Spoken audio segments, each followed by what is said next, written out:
Everyone.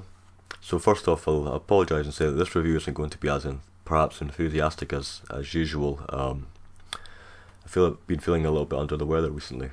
However, I very much enjoyed Antisocieties by Michael Sisko, an author that I was aware of.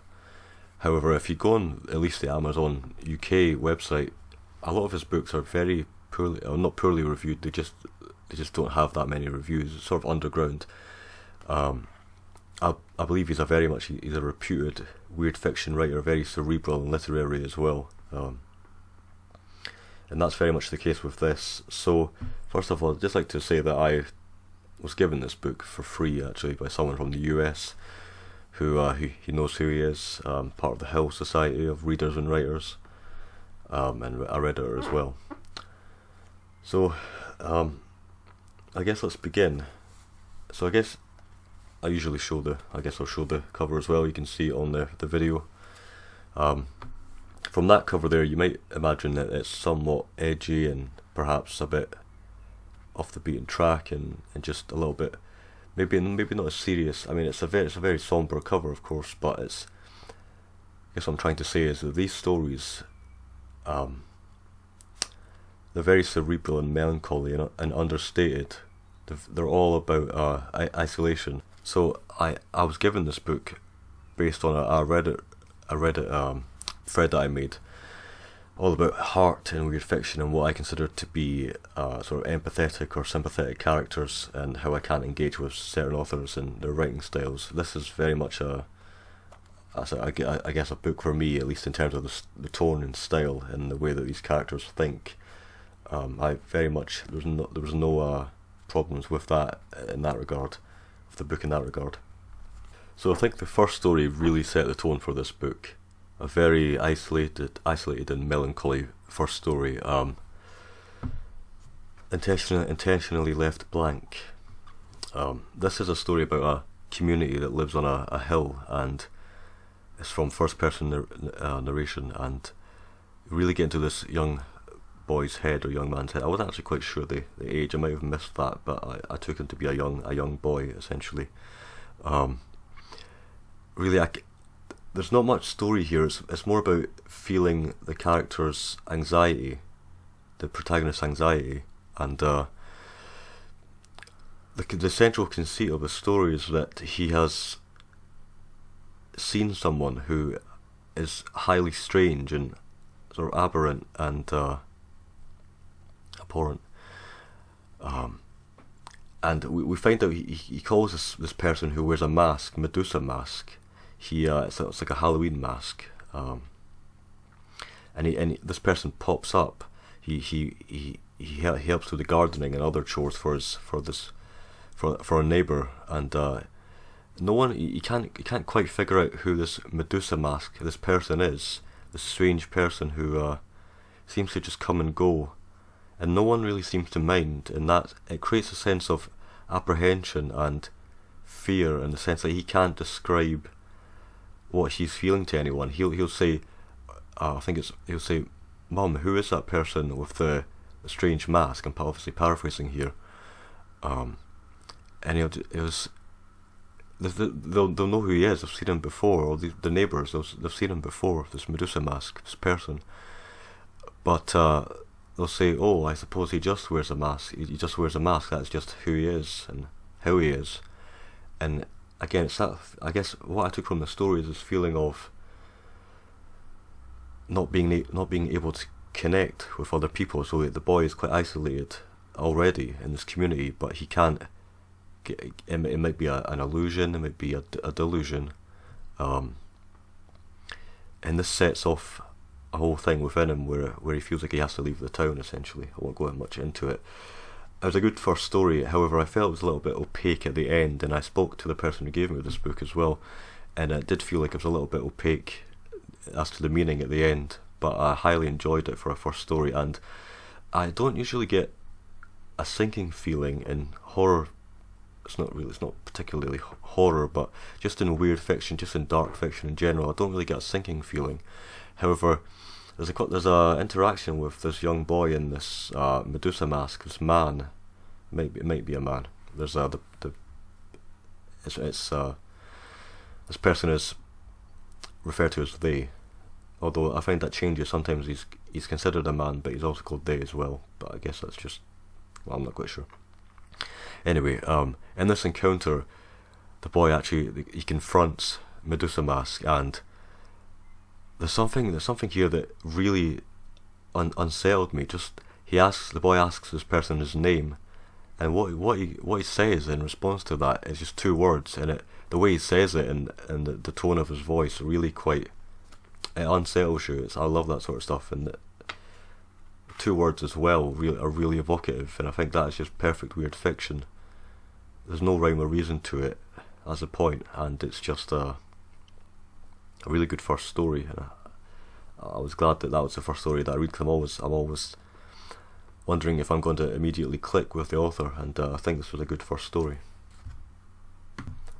All the hobnobbing was getting me down, so I went back to my room, shades down. I peeked around them. Medusa Mask was bent over the car, with a toolbox open next to them. I began to wonder if I was strange for caring. Nobody else paid any mind. Why did this bother me so much? Why doesn't it bother them? That's the question I told myself. How is this normal? Again, I wanted to call out, and again something in me really wouldn't. I was starting to be frightened of what I might do, that I had this impulse to call out riding around in me.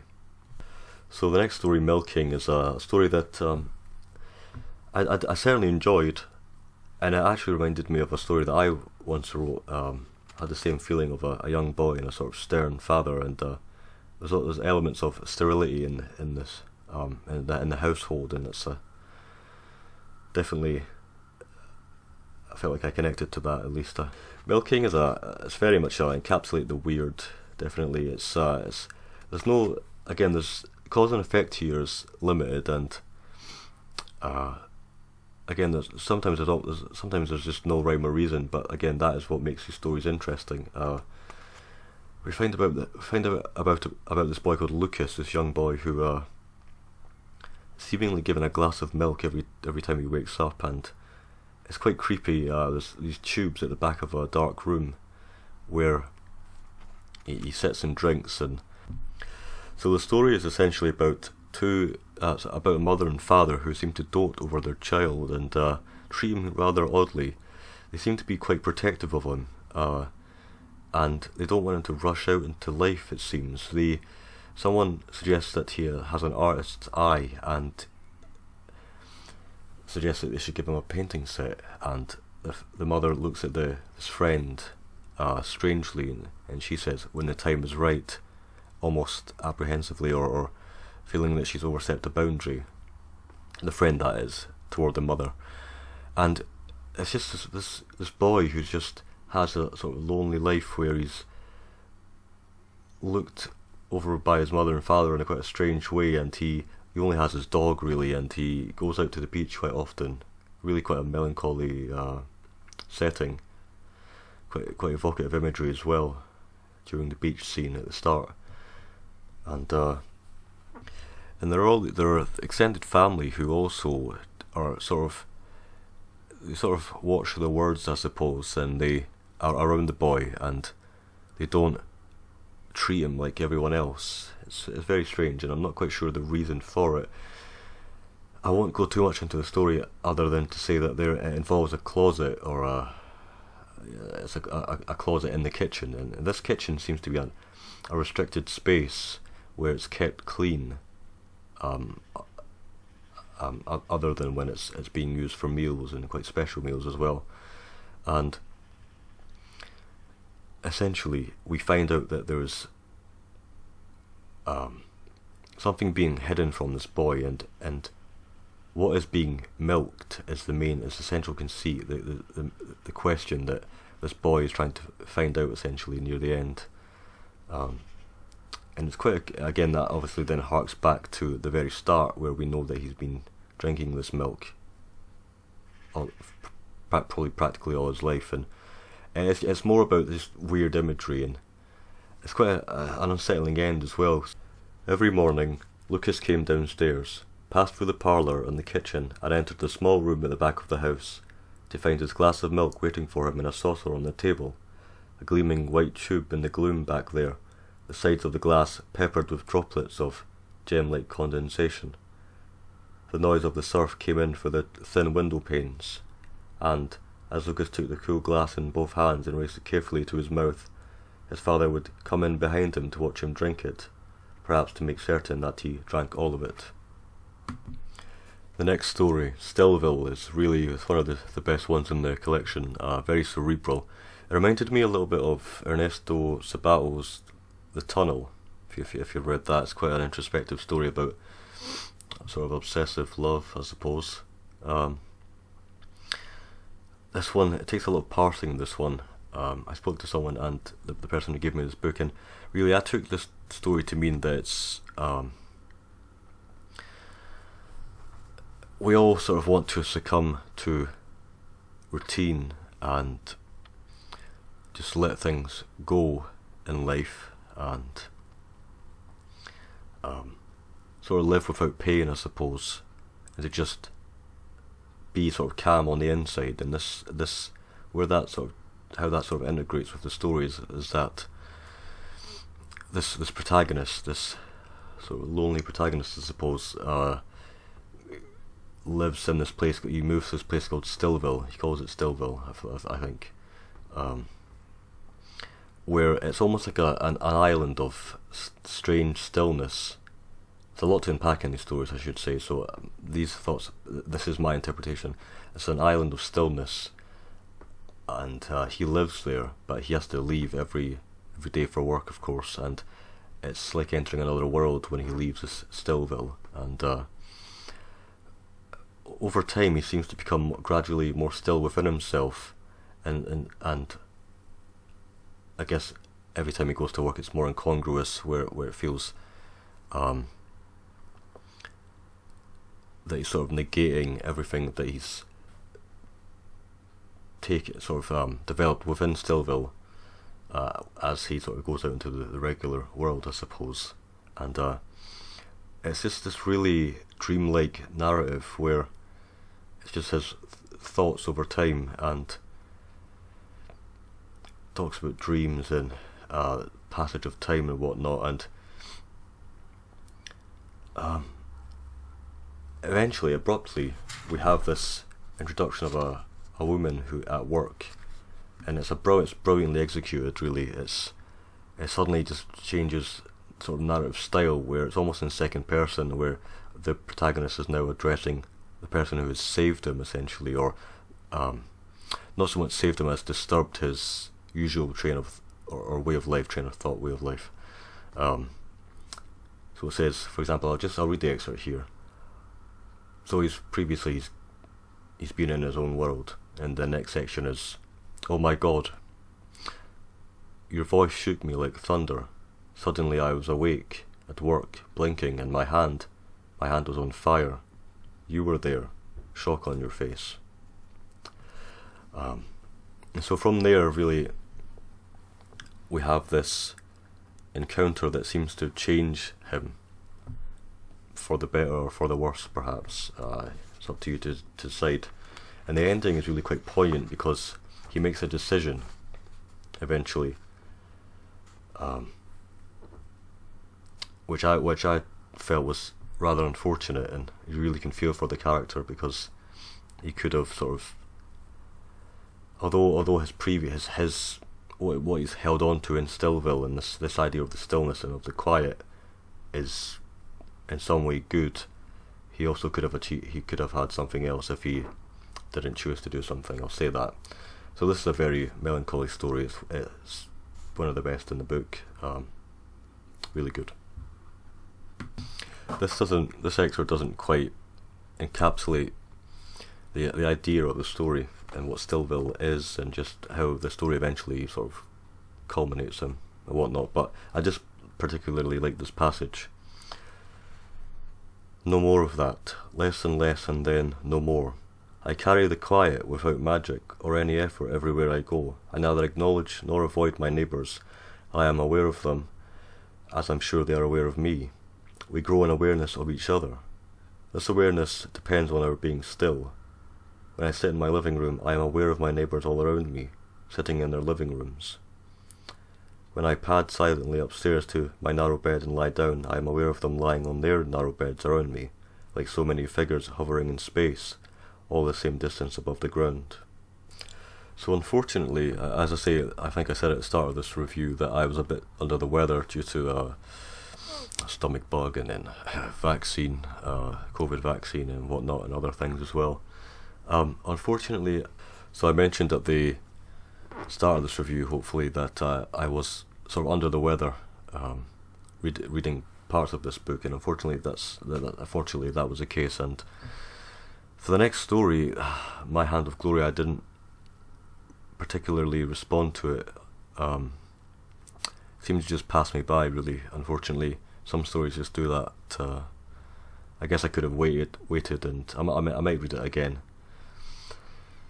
I didn't really respond to it, and I think the meaning was a little bit opaque as well. I wasn't quite sure. I understood the start of it, but the ending just seemed to be sort of got away from me a little bit. Just to save on time, I'm going to skip this review. This review of the story in particular, but it did have some merit at the beginning. I probably will go back to it. So again, all of the rest of these stories are pretty phenomenal. So can be sure of that. I'm just going to skip My Hand of Glory for now. The Starving of Saqqara. This is a brilliant story. It reminded me of Ligotti's. The first thing that came to mind is it reminded me of Ligotti's The Bungalow House, which is one of my favourite Ligotti stories. So this perhaps may have even been an inspiration. It's about this man who is obsessed with a museum installation, and there's a couple of elements here that I really enjoyed. I love museums, and I love sort of Egyptian mythology and sort of dark imagery as well. The imagery I got here was almost Beksinski-like as well, of these two sort of not ossified, but I suppose they were carving, a limestone carving of two starving people. I'm not sure, I can't remember their gender actually, maybe two females, I think, perhaps. And this very, very reminiscent of the Bungalow House. Of course, it's its own story, but this sense of obsession with a particular artifact or installation. And I love the fact that this protagonist, he continually revisits this museum to try and see this installation. And he's obsessed by it, and he just loves staring at it and observing it. He even goes so far as to look at them up online and just to watch videos about this particular installation. And for example, Debussy's Clair de la Lune is played over a short film of this installation. And he says, what a perverse choice of music. It doesn't quite fit his sort of his feeling of the installation, I suppose, what he gets from it. And it's a simpler story, I think. What I took from it is the immediate message that I got from it is how we view art and how we can almost consume it, and especially if we're obsessed and love a particular piece of art. There's a few interpretations, some more literal than others. I got that it was a sense of if we love a work of art, we can in some way consume it or take away from it. We're almost imbuing ourselves with a part of it and taking it from it, I suppose, and that can then wither away at the art. Something like that, if you see what I mean. Again, it's a weird story, so I guess your interpretation is as correct as any other, really. And the intensity and obsession increases over time until at the end we're on really a mad chase I won't go into it too much, but to rediscover this installation, these two carvings of these two starving women or children, I believe it is.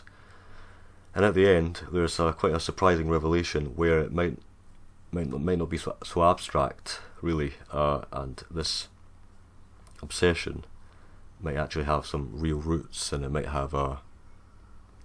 not be as abstract or ephemeral or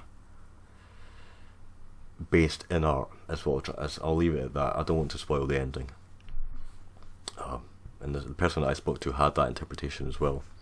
At the end, it seems to be somewhat creepy. I'll leave it at that. So I'm already on the page for my excerpt.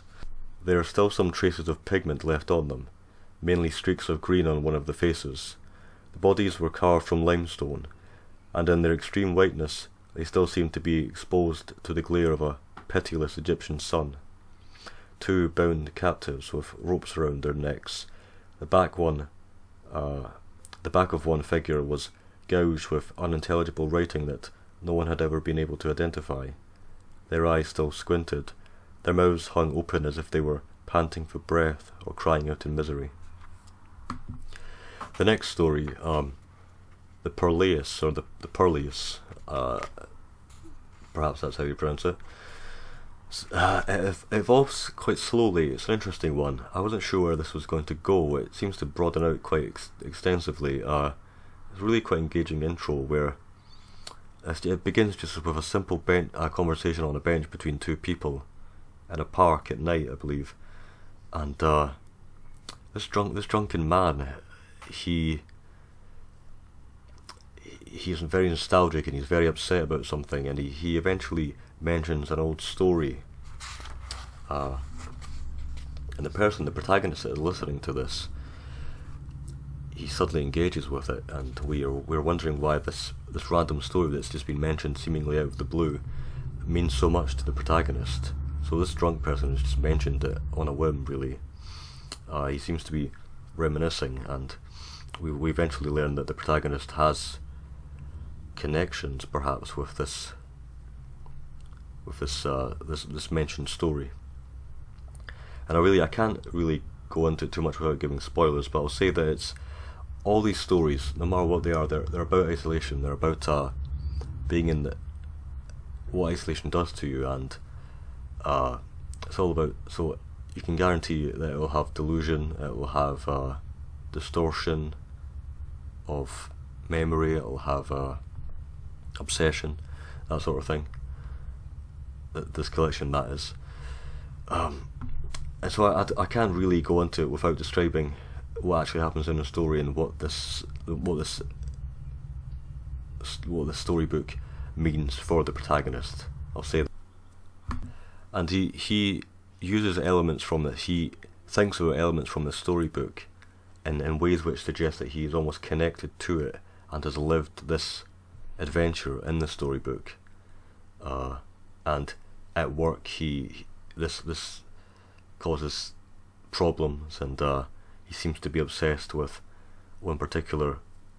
So I'll say, I guess I can say that there's a woman in this story called Snowy Amworth, and the protagonist seems to have an obsession with Snowy, and I'll leave it at that. Really, it's quite a gripping story, and some of the language is really quite beautiful as well. This is the drunken, nostalgic person talking on the bench at the start of the book, at the start of the story. "I remember," he said, his voice becoming wistful. "I read this book when I was a boy. I wish I could remember the name. Maybe you read it too. It was set in England around Edwardian times. On a country estate or something in the country, and it was about a boy who met this girl. Her name was Snowy, I think. You okay?" I did not return his look. I kept my eyes fixed straight ahead. So there you can see that there's perhaps this mention of this story and of Snowy in particular means something for the protagonist. So this next story, perhaps my favourite in the book, Saccade. This is a really interesting one. It could have been bogged down by the technical language that is involved, but it really gripped me. I think it's the voice that really carries it. It almost reminds. I've not read him yet. I think it's Jorge Luis Borges. I think the literary, the writer. I think he's Argentinian. I think. I apologise for that. I've known about him for quite a while. I meant to get like The Garden of Forking Paths and the Aleph and whatnot. But yeah, he's it very much reminded me of that from what I know of those stories, sort of read around him, I suppose. Um, very, very much. This is a story of concepts, and it's this idea of it deals with eye movement. If you're not aware of Cicada already, I wasn't particularly aware of it. It's just, it begins in a very, it grabs you. It's, listen to me, you are blind. You don't think you're blind. I'm not speaking metaphorically. You, like most of mankind, are physically blind to certain visual stimuli. Yes, ultraviolet, infrared, these are colours we can't see, but then there's also cicadic blindness.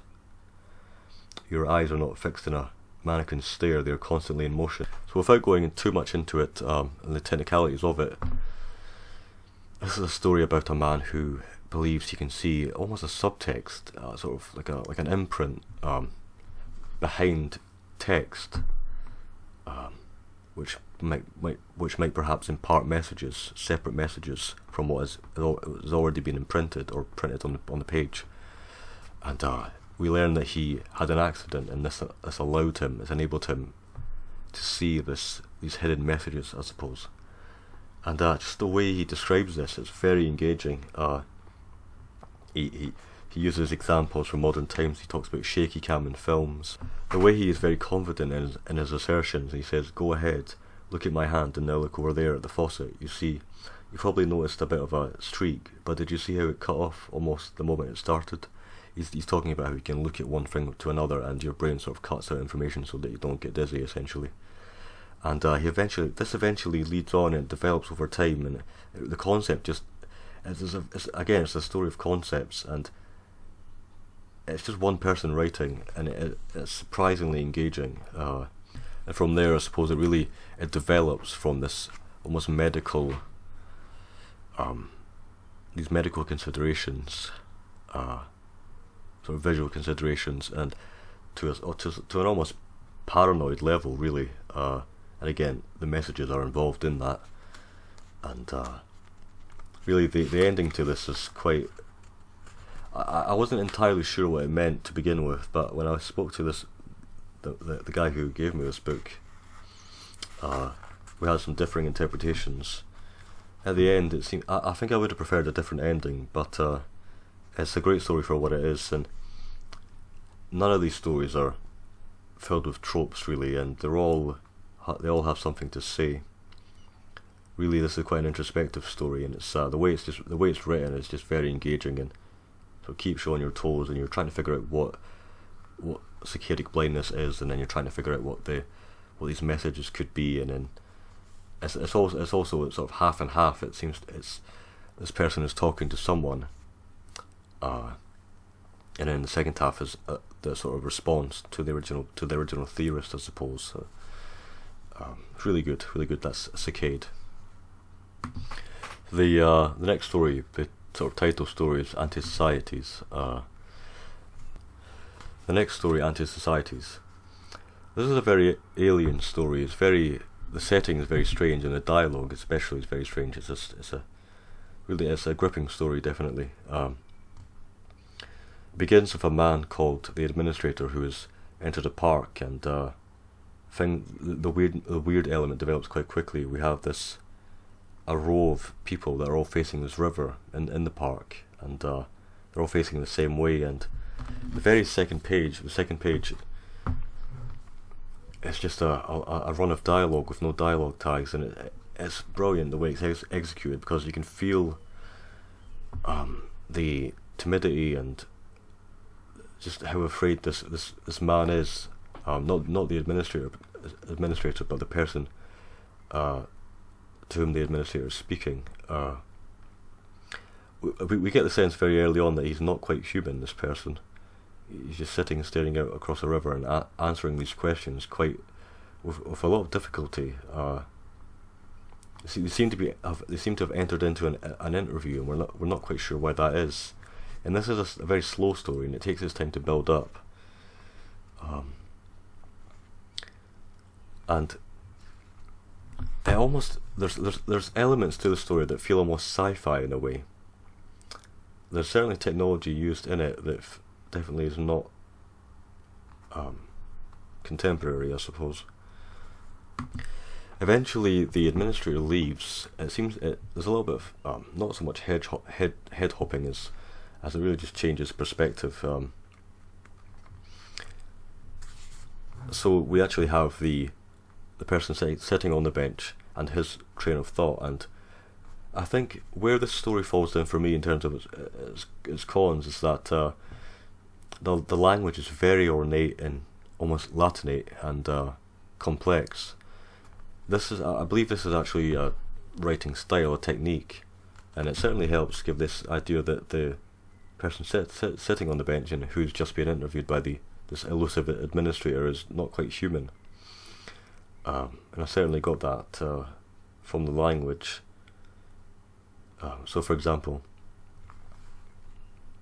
this understanding primarily takes the form of a recognition of the intrinsic boundlessness of the standards, which entails the interminable accumulation of recommendations. These recommendations arise as a consequence of corrections. Each correction clarifies a point in the standards.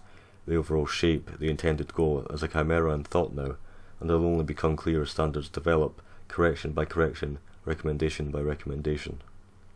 It's not the most ornate part of it, but there's a lot of ION endings to words, and it gives a sense of technicality, I suppose. What's great about that is there's a real contrast between the inner thoughts of the man on the bench and his outer dialogue, his speech, where he is very much not in control, and he's very much he's not in control internally either. He's always questioning things, and he seems to be confused about what is actually happening here, as are we, the reader. But his actual dialogue, fraught with ellipses, lots of hyphens, or EM dashes. He's essentially, what I'm trying to say is that he's very, he's almost clueless in a sense. He's very afraid, and he can't look at the administrator. It's very, very odd. We learn over time that part of the reason for this timidity toward the administrator is that there's a series of corrections. It's sort of indicated that this person on the bench, this protagonist, has in some way stepped out of line, but he's not quite sure why. And it's just this fear that really is almost palpable on the page. And I won't go too much into the ending. I felt the ending was somewhat opaque. It seems to revolve around a sort of linguistic or almost semantic sort of challenge, where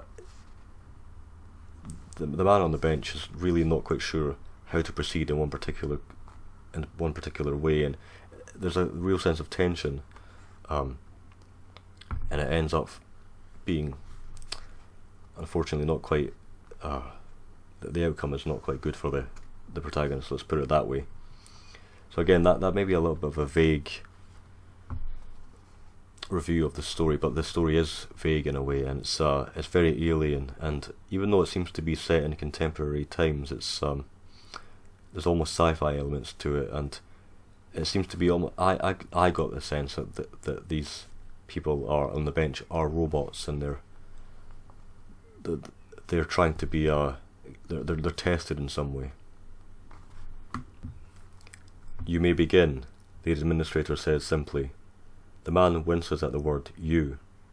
"How will the interview be conducted?" the man asks.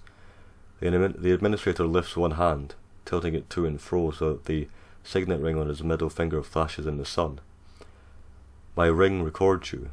Again, the man winces at the word "you." What is said?" he asks. "Yes. It's recorded." "Yes, it is." "Now?" "From the very beginning, yes." "Then that has been made clear." "Good. Good." The man thinks, his lips working a bit. "Also," he says with effort. "Also?" "Good also," the man says hastily. "You also find that good?" "It's agreed," the man says, wincing again. "Good. Good." Really quite strange dialogue, but that's what makes it quite a captivating story, and I probably didn't read it in with the correct intonation. It's some at times, but really, hopefully you get the sense of how strange that dialogue is. To save on time, as I'm aware that this review is probably going to be one of the longest ones, I seem to be reviewing almost all stories in short story collections nowadays. I'm going to be quite brief on Aeropaths. I didn't really respond to it that much. It's a dream story. I don't really engage with most stories as much, unfortunately. It's just my sort of preference. And I felt the writing wasn't as tight as the other ones were. It seemed to be almost, it used somewhat of a cliche element where if you can imagine, it's a dream story, so there's entering into dreams, and I feel like it didn't explore it as much as the other stories did. The characters are, it seems to get away from itself a little bit. We don't see much of the person who is really affected by this invasion of the dream, and it seems to dwell a little bit too much on other characters that just, I think it's just, it wasn't one of the better stories in the book, but again, they all have something going for them. So I'm also going to have to be quite brief for Water Machine, the last story, but that's not because I didn't enjoy it, it's because this is one of the most in-depth short stories I've ever read, and quite phenomenal. So I believe it's the longest story in the collection. This is a masterwork, really, of for me it's a story about obsession. Deals with this psychotherapist who is treating this woman who seems to be obsessed with what she calls her water machine. And the story starts with water machine, water machine, water machine, water machine, I want my water machine. Each day they bring me a tray of different digibytes and I swallow every one. They change my brain, but my heart stays the same, and every bang of my heart goes, I want my water machine, water machine, water machine, water machine. There's a lot to this story. It combines mathematics, it combines mental health, it feels, in some way, there's some elements of sci-fi, but it's more, it deals with the sciences. Someone says that this is bland sci-fi fare in a review. I disagree with that entirely. It combines progress notes. It almost feels sort of epistolary in a way. We get detail on the symptoms. There's a few lists. It's formatted quite differently from the other stories. We have a therapist who really, he records these conversations he has with his patient called Jordan Green. This woman who is craving this concept, this thing called the water machine, and over time we learn what this means. And really, I'm not going to pretend to understand all of this story. Definitely not. It's a very cerebral story. It's to do with mathematics. It's to do with biology. It's to do with music and sound and expansion of consciousness. Although it's a sad story, I did find myself almost finding humour in the dialogue and transcripts between the doctor and Jordan Green, because just the way that the patient responds is quite humorous in a way. She has this, it's described in the book as this dialogue style, where speech style, where she sounds almost like a combination of Hal from 2001: A Space Odyssey and I believe it's referred to as a air traffic controller or a sort of police report over the radio. So, for example, the doctor asks, "Is the water machine God?" Jordan Green responds, "Your backyard God can't hold a candle to my water machine. Over. Stand by, fade all spots to black in 3, 2, 1, fade all spots to black." Something quite humorous about that, but it's a cheeky response, I suppose. The dialogue is just masterful in this. The voice that this Jordan has is just incredible. And really, I'm not going to dwell too much on the concepts of this book. I don't pretend to understand all of it. There's just a lot to cover here. I guess I can just read the dialogue just to give you an idea. Jordan Green. The water vector played the piano. Vector simulator. Lely, her nickname for her cousin, that's just a note in the transcript, died owing to your inaction. Correction, Lely's hemorrhage was fatal within assistance window. Garnier-Chambry activity, no back sequence. Transfer vessel viability was within window. Garnier-Chambry activity ensured stable viability. Over. The doctor then asks, when you say transfer vessel, you're talking about the baby? Jordan then responds, go sub, over duration ability of window. Transfer vessel refers to new autonomous transanimate relay. Over. So you can see the dialogue is quite involved, it's quite convoluted, but there's good reason for that. It's incredible. There's so much. It talks about base 10 numbers, it talks about what the water cycle and how everything is reused. The fact that humans are essentially water, or life itself is a sort of one great water machine. It talks about space and expansion of consciousness. The protagonist even has this sort of obsession, or Jordan has this obsession with this, what she calls base 8, which is 7 and 8, which is, she finds that she has found a sort of new integer between 7 and 8. There's just a lot here. So for example,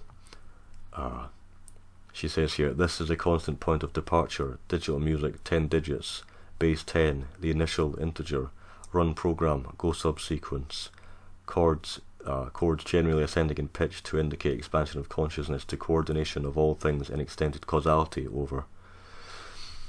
So it's one of these stories that really engages you, the intellect, I suppose.